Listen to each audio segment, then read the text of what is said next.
Qui était Jeffrey Epstein? C'était un financier, un homme qui semblait tout avoir. Il était riche, très riche.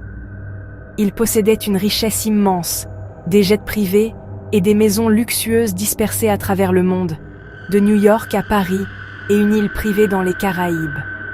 Mais vous savez, derrière cette façade de succès et d'opulence se cachait un secret sombre et troublant.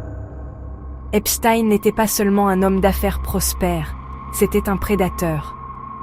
Pendant des décennies, il a construit et exploité un réseau sophistiqué dédié à l'exploitation sexuelle de jeunes filles et mineurs. Il a utilisé son argent et son influence non pas pour créer, mais pour détruire. L'homme qui se présentait comme un bienfaiteur était, en réalité, un monstre orchestrant un système d'abus à une échelle industrielle. Son nom est devenu synonyme de l'un des scandales les plus choquants de notre époque. Comment a-t-il réussi à agir avec une telle impunité pendant si longtemps? La réponse est aussi simple que glaçante: l'argent et les relations. Epstein comprenait parfaitement les mécanismes du pouvoir. Il s'est entouré de l'élite mondiale, cultivant des amitiés avec des scientifiques, des politiciens, des célébrités et même des membres de la royauté. Il leur offrait des trajets à bord de son avion privé, le tristement célèbre Lolita Express. Il les invitait à des fêtes somptueuses dans ses résidences opulentes. Chaque invitation, chaque faveur était un fil tissé dans une toile protectrice. Ce réseau lui a donné une aura d'intouchabilité. Il a créé un bouclier de silence et de complicité, lui permettant de poursuivre ses activités criminelles loin des regards indiscrets de la justice. Sa richesse n'était pas seulement un outil de luxe, c'était son arme principale pour la dissimulation et le contrôle. Le cœur de son opération était un système méticuleusement organisé. Epstein et ses complices, notamment Ghislaine Maxwell, recrutaient activement des jeunes femmes et des adolescentes vulnérables. Ils leur promettaient des opportunités, de l'argent et un moyen de sortir de situations difficiles. Au lieu de cela, ils les piégeaient dans un cycle d'abus.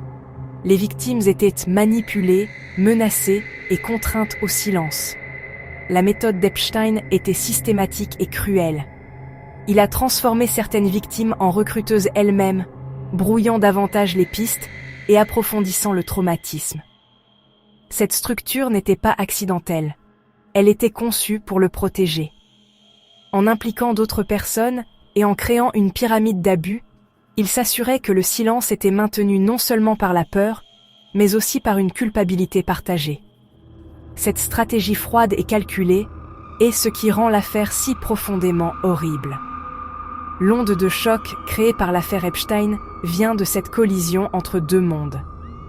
D'un côté, il y a le monde scintillant du pouvoir, de la célébrité et d'une richesse inimaginable. De l'autre, la réalité cachée d'abus systématiques, d'exploitation et de souffrances humaines profondes. Le public a été confronté à l'idée troublante que les personnes mêmes que nous admirons, leaders, innovateurs et personnalités publiques, pouvaient être liées à une telle obscurité. Cela a brisé l'illusion selon laquelle richesse et statut sont synonymes de moralité. Le scandale nous oblige à poser des questions inconfortables sur les cercles de pouvoir et les secrets qu'ils pourraient cacher. Pourquoi personne n'a-t-il parlé plus tôt? Comment de telles horreurs ont-elles pu se produire sous le nez des personnes les plus influentes du monde? C'est ce contraste saisissant qui alimente l'indignation publique et une demande persistante de réponse. La liste des noms associés à Jeffrey Epstein se lit comme un bottin mondain de l'élite mondiale. Elle est longue et s'étend à la politique, à la finance et à la royauté, donnant au scandale une portée véritablement internationale. Parmi les figures les plus citées figurent deux anciens présidents américains. Le nom de Bill Clinton apparaît fréquemment dans les carnets de vol du jet privé d'Epstein. Bien qu'il ait nié toute connaissance des crimes d'Epstein, cette association répétée a alimenté un examen public intense et des spéculations. Donald Trump connaissait également Epstein, ayant été photographiée avec lui à plusieurs reprises par le passé. Il l'a un jour décrit comme « un type formidable », avant de prendre ses distances à mesure que les allégations s'accumulaient.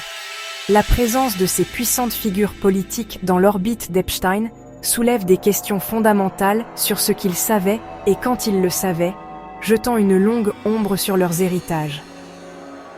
Outre-Atlantique, le scandale a porté un coup dévastateur à la monarchie britannique. Le prince Andrew, duc d'York, et autrefois considéré comme un fils favori de la reine Élisabeth II, a vu sa vie irrémédiablement transformée par son amitié avec Epstein.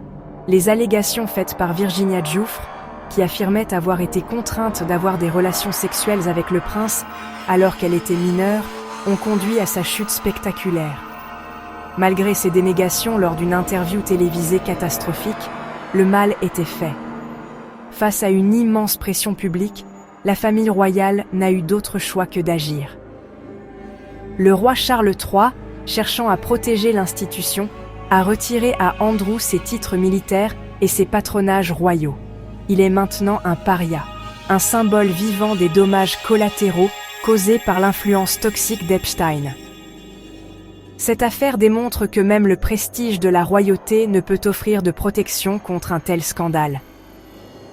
L'imbrication de ces personnalités de haut rang est précisément ce qui a conféré à Epstein son bouclier d'impunité pendant tant d'années. Son pouvoir n'était pas seulement financier, il était social. En tissant une toile de connexion qui incluait certains des hommes les plus puissants du monde, il a créé un système de protection mutuelle, intentionnel ou non. La présence d'un président ou d'un prince à une réunion lui conférait une aura de légitimité. Cela le faisait paraître intouchable. Cette stratégie de preuve sociale a rendu incroyablement difficile pour les victimes de se manifester ou pour les forces de l'ordre de monter un dossier contre lui. Qui oserait remettre en question un homme entouré d'amis aussi influents? Cette proximité avec le pouvoir était sa plus grande défense, un mur de prestige qui cachait ses activités monstrueuses à la vue de tous. Les révélations continues sur le réseau d'Epstein garantissent que le scandale reste une source persistante d'embarras et de responsabilité politique pour quiconque lui est associé. Pour Donald Trump, l'affaire est devenue une arme politique utilisée par ses opposants, comme l'a noté Al Jazeera, même s'il tente de retourner la situation contre les démocrates. Pour la famille Clinton, c'est une tâche qui complique leur image publique. Pour le prince Andrew, cela signifie un exil permanent de la vie publique. L'affaire Epstein rappelle avec force que les associations comptent.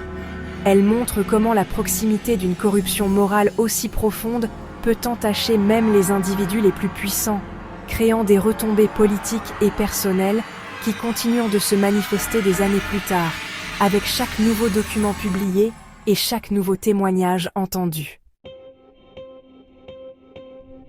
La gestion de l'affaire Epstein par les médias mondiaux a été un exercice d'équilibrage délicat.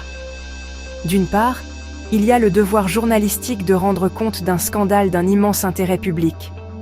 D'autre part, il y a la nécessité d'une extrême prudence. L'histoire est un champ de mines d'accusations non vérifiées, d'individus puissants et d'implications politiques significatives. Les grands médias comme Le Monde et Le Figaro en France, ainsi que des diffuseurs internationaux tels qu'Al Jazeera, ont abordé l'histoire avec prudence. Ils comprennent que chaque nom mentionné peut entraîner des contestations judiciaires et que chaque allégation doit être soigneusement étayée. Il ne s'agit pas seulement de rapporter des faits, il s'agit de naviguer dans un réseau complexe d'influence où un seul faux pas peut avoir de graves conséquences. Les médias ont dû marcher sur une corde raide entre informer le public et éviter la propagation de rumeurs non fondées. Cette approche prudente est particulièrement visible lorsque l'histoire croise la politique. Comme l'a rapporté Al Jazeera, l'affaire Epstein a été instrumentalisée dans l'arène politique américaine. Quand Donald Trump demande des enquêtes sur les liens du financier avec les démocrates, les médias doivent en rendre compte. Cependant, ils doivent également fournir un contexte expliquant les motivations politiques derrière de telles déclarations. De même, rendre compte des liens de Bill Clinton nécessite une approche nuancée qui sépare les faits confirmés, comme sa présence sur les carnets de vol, des allégations non prouvées.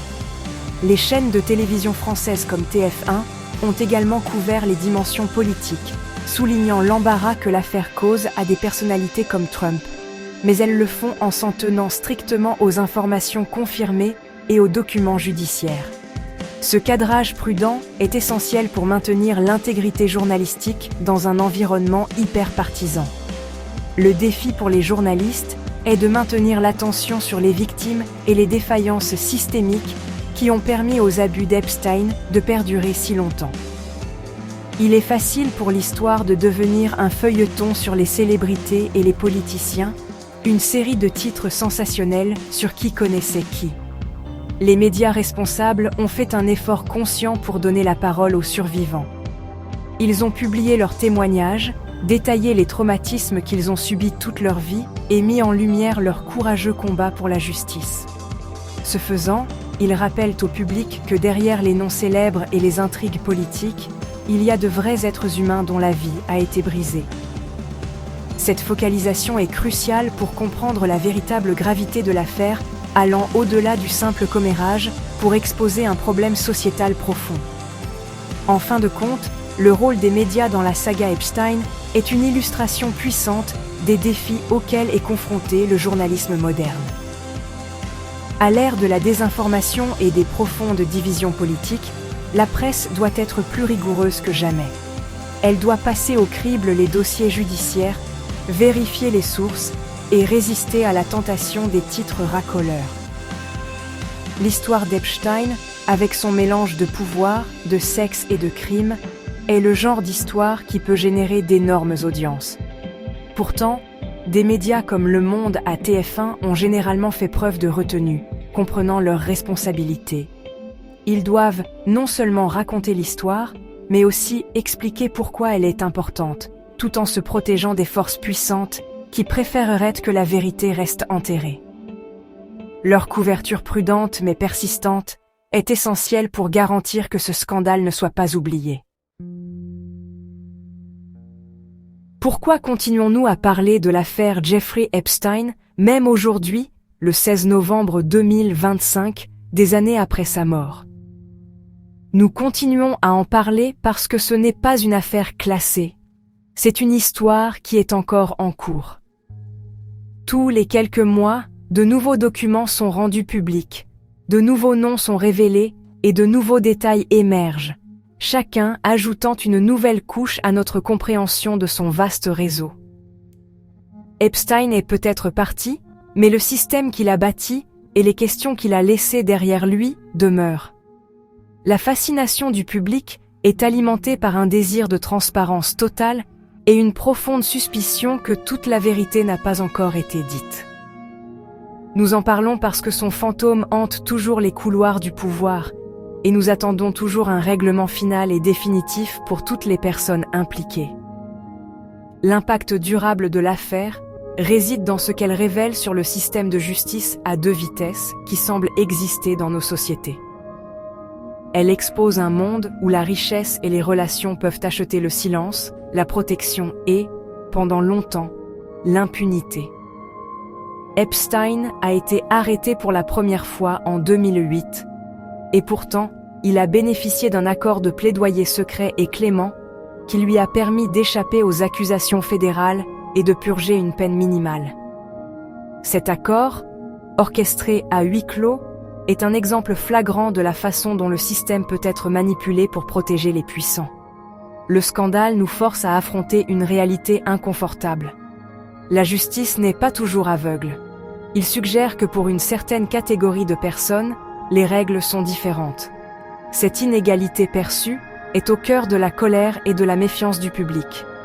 La saga Epstein est plus qu'une simple histoire sur la dépravation d'un homme. C'est une parabole sur la nature corruptrice du pouvoir incontrôlé. Elle démontre comment la proximité d'une richesse et d'une influence extrême peut éroder les frontières morales. Les figures puissantes qui entouraient Epstein, qu'elles aient été des participants actifs ou simplement des témoins silencieux, faisaient partie d'un écosystème qui a permis ces crimes. Leur présence a normalisé son comportement et l'a protégé de l'examen minutieux. L'affaire sert de puissant avertissement sur la compagnie que l'on fréquente et les compromis moraux qui sont faits dans la quête de statut et d'accès. Elle nous tend un miroir et nous demande: que sommes-nous prêts à tolérer de la part des riches et des puissants en échange d'un aperçu de leur monde? Finalement, l'affaire Epstein restera dans les mémoires comme un moment charnière. Elle a modifié de façon permanente la perception du public envers l'élite et a forcé une conversation mondiale sur la responsabilité, le consentement et l'abus de pouvoir. La demande continue de réponse montre un refus de laisser cette histoire être balayée sous le tapis. Elle reflète un désir collectif de s'assurer qu'un tel système d'abus à grande échelle ne puisse plus jamais opérer dans l'ombre. Tant qu'il y aura des victimes sans justice et des noms puissants encore cachés dans l'obscurité, nous continuerons à parler de Jeffrey Epstein. L'histoire n'est pas terminée, car la lutte pour la vérité et la responsabilité est loin d'être finie. C'est une blessure à notre conscience collective qui n'a pas encore cicatrisé.